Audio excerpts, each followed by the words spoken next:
પ્રદેશના શ્રી આનંદપુર ધામ ખાતે વડાપ્રધાન નરેન્દ્ર મોદીએ વિશાળ જનમંડળને સંબોધન કર્યું।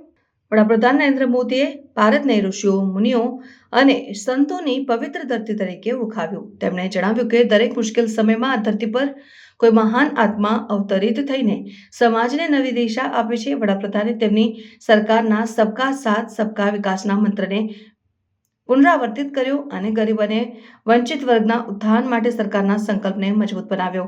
તેમણે સેવા કાર્યને વ્યક્તિગત સીમાઓથી બહાર લઈ જઈને સમાજ, રાષ્ટ્ર અને માનવતાના મોટા હેતુઓ સાથે જોડવાનું મહત્વ સમજાવ્યું।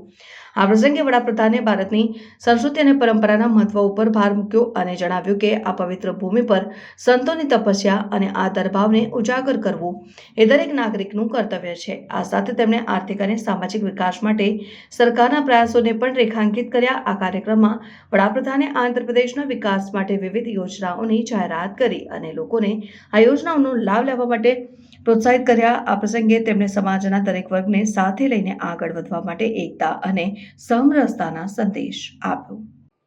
साथियों, आज दुनिया में भौतिक उन्नति के बीच मानवता के लिए युद्ध, संघर्ष और मानवीय मूल्यों से जुड़ी कई बड़ी चिंताएं भी हमारे सामने हैं।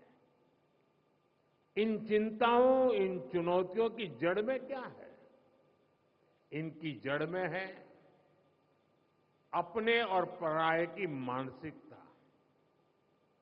वो मानसिकता जो मानव को मानव से दूर करती है। आज विश्व भी सोच रहा है इनका समाधान कहां मिलेगा? इनका समाधान मिलेगा अद्वैत के विचार में।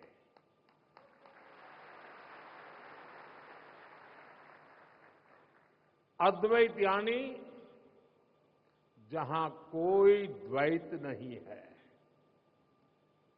अद्वैत यानी जीव मात्र में एक ही ईश्वर को देखने का विचार।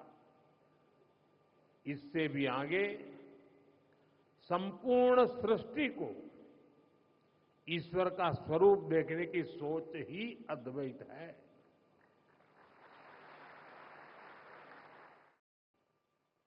एक समय था जब आदि शंकराचार्य जैसे आचार्यों ने अद्वैत दर्शन के गहरे ज्ञान की व्याख्या की थी। गुलामी के कालखंड में समाज उस ज्ञान को भूलने लगा था, लेकिन उसी कालखंड में ऐसे ऋषि मुनि भी आए जिन्होंने अद्वैत के विचार से राष्ट्र की आत्मा को झकझोरा।